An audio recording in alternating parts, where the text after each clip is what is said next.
What's up, NBA fan? What's up, all sports fans? This your boy JB, host of the Behind the Bench podcast network and channel. Giving a shout out to the rest of the crew: Shad, Kelvin, Jermaine, KB Film Room, Big Dog Talk Sports. That's right, that's right. For everyone who's tuning in, thank you for supporting Behind the Bench. Subscribe to the channel, help make the show the best that it can be. Let's talk about this one, man. This is a gold nugget right here.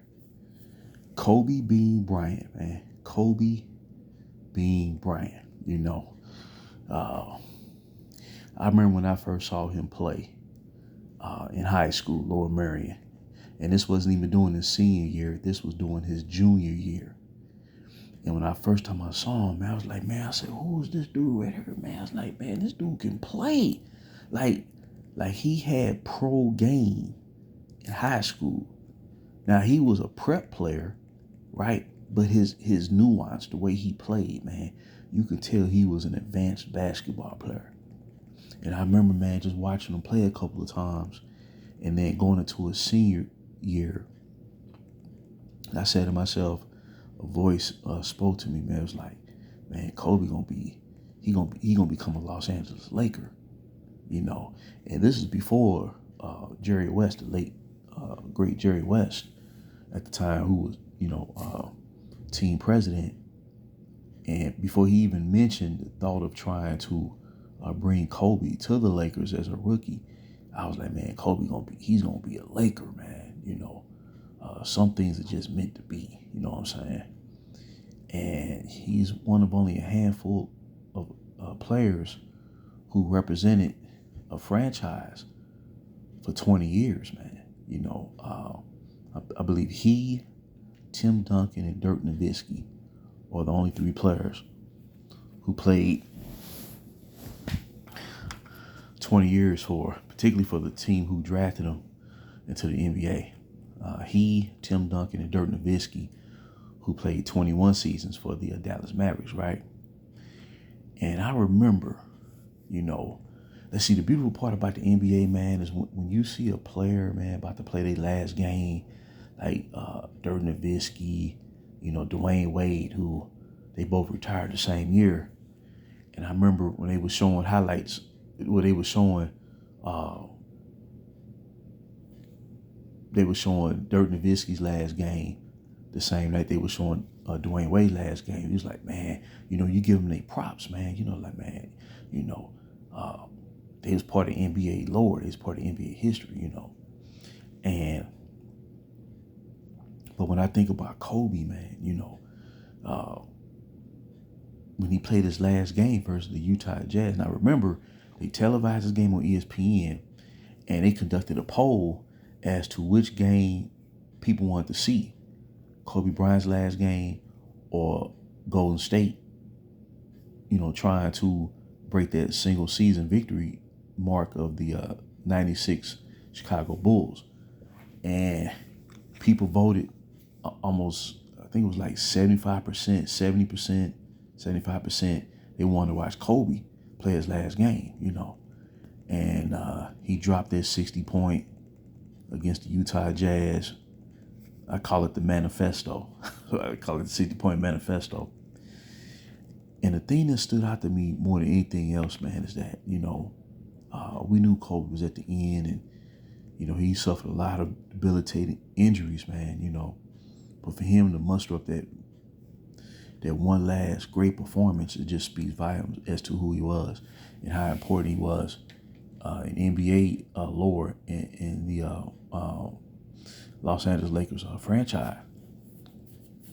But what stood out to me more than anything else was what he said. That speech he gave. When he finished up and said, Mamba out. He said, more than championship years, I'm more proud of the down years because we didn't run. So when we started winning those championships, again, we did it the right way.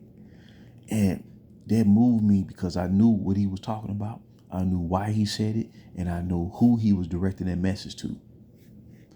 And when I heard it years later,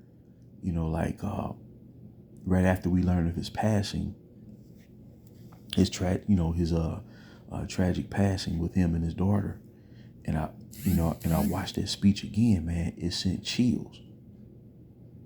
And what I'm getting at is, man, when Kobe played his last game, it was like you was witnessing, like he represented the last remnant of what made the NBA truly great. Superstars competing against each other.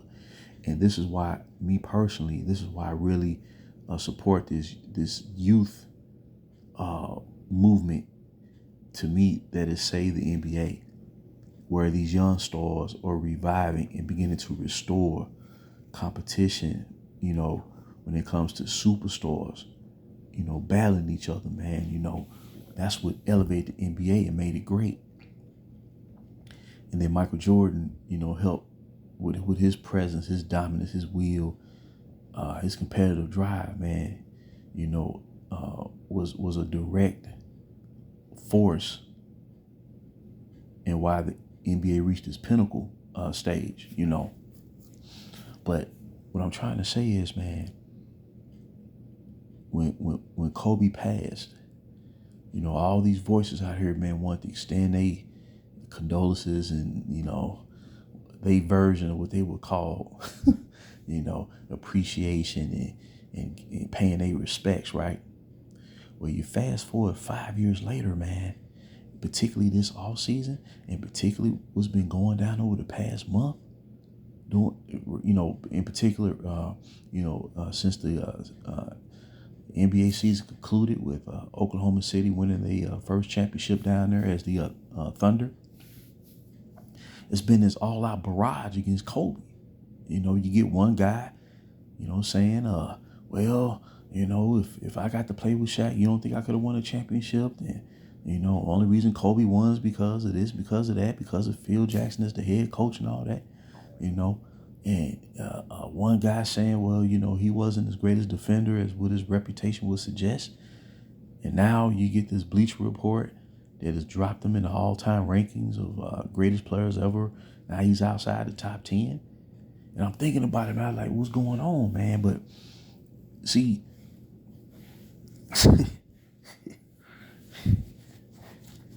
it's like a court. It's like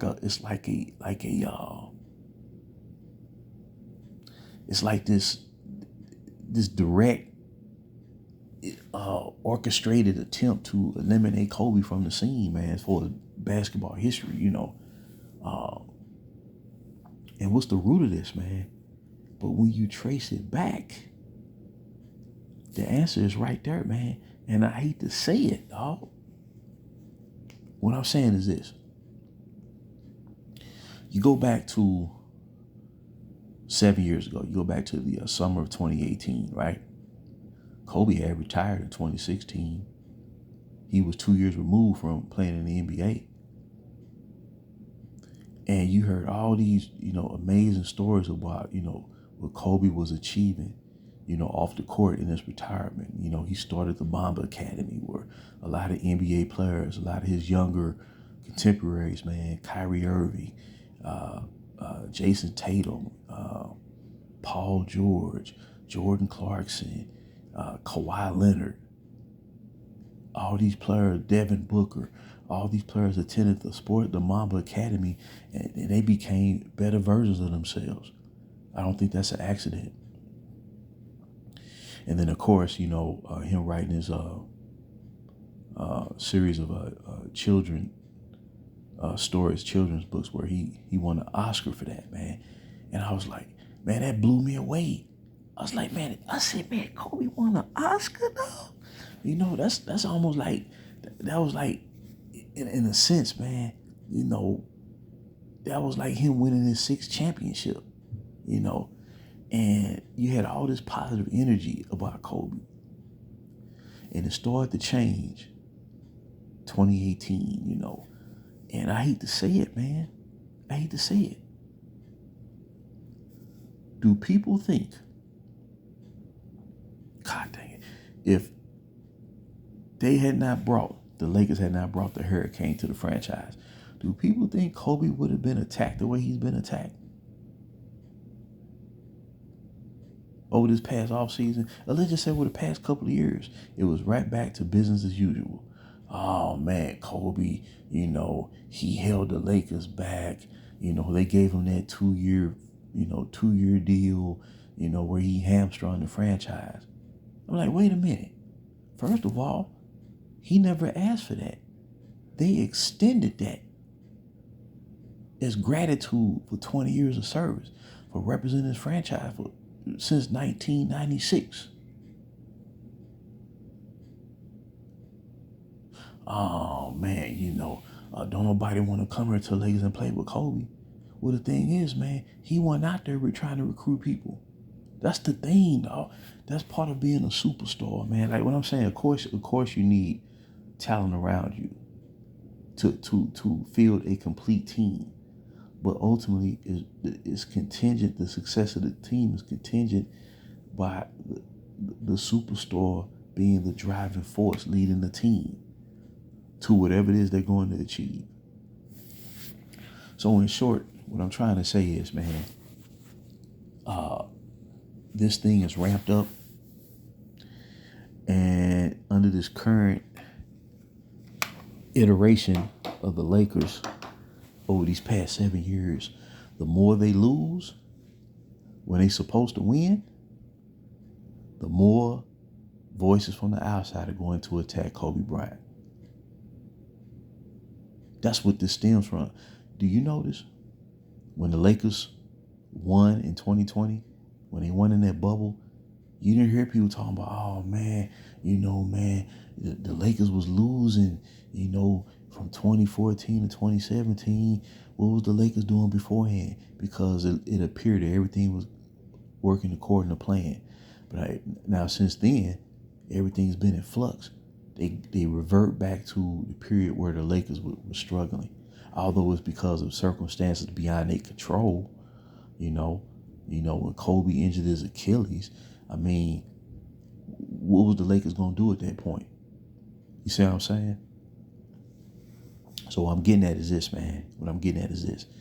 The attacks on Kobe Bryant is because the team that's supposed to be in all-time win-now mode for the past 7 years have basically done nothing since that 1 year that culminated in the bubble. So to take people's attention away from the reality of what's going on, they resort to these Bush League tactics and attack Kobe Bean Bryant. That's right. Tell me, man, it's and I hate to say it, man, but when you see, when you like love a team, when you follow a team for a long time, like a fan of, like someone been following the Knicks for 30, 40 years, they know more about their team than anybody else. They know the hooks and the crannies. They know the what's real and what's not, what's genuine and what's disingenuous. And there's a lot of disingenuous commentary that's been taking place over these past couple years that has ramped up against Kobe over the past, since the season ended. Because they want to take attention away from how this current iteration led by the Hurricane of the Lakers has been underperforming, been underwhelming when they be given all the hype. I'm telling you, man. And I think, man, I would look, this is something that we'll never know. We'll never find out. Man, how would the Lakers be right now if they had just stayed the course and believed in themselves? Because what's happening right now is a direct result of a franchise. It don't matter, man. It can be an all-time great franchise. People, if you lay down a path that's not good for you, but you may think it is, you can lose your way. It can happen to anybody. It don't matter how many titles you won in the past. A franchise can lose its way. That's what's happening to my squad right now. Other franchises who hadn't won or who had never won before, they've developed their strongest identity, their strongest, most successful representation of itself. So I would just love to think where we'd be at right now, man, if we didn't take this path that we took with this dude. I think we'd be further along. I think we'd be so solidified. And I think that the history of the franchise would be preserved in a way where it couldn't be misrepresented or distorted. That's my personal belief. And Kobe Bryant was the greatest symbol of that. He was the greatest symbol. And that's why he's attacked. That's why he's being attacked on a level that we've never seen. So now he's outside the top 10. You know what I'm saying? Like, okay, he went to 7 finals. He won 5 of them. He helped lead a 3-peat and a back-to-back. During his absolute prime stage of his career from 2005 to 2007, he was playing on a team that had 3 non-NBA level players in the starting roster, and he was leading them to the playoffs. He was the only superstar that I can think of that was asked to lead a rebuilding effort in his prime after being a champion in his recent past. It's unprecedented. But they're going to tell you that now he's outside the top 10.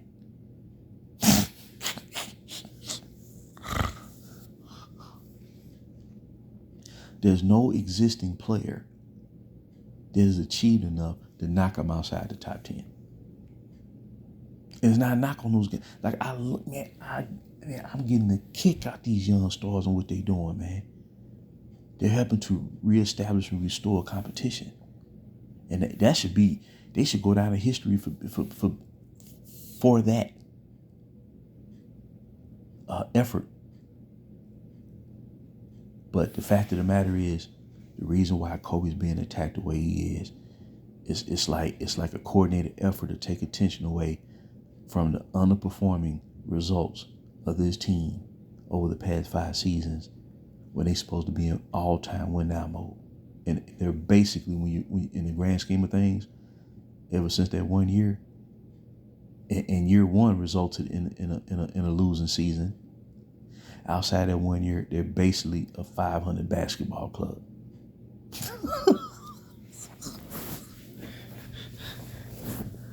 So to divert attention away from that reality, they want to try to brown bag Kobe, man. And I just think it's sad. And this is why I keep saying the league needs to move forward.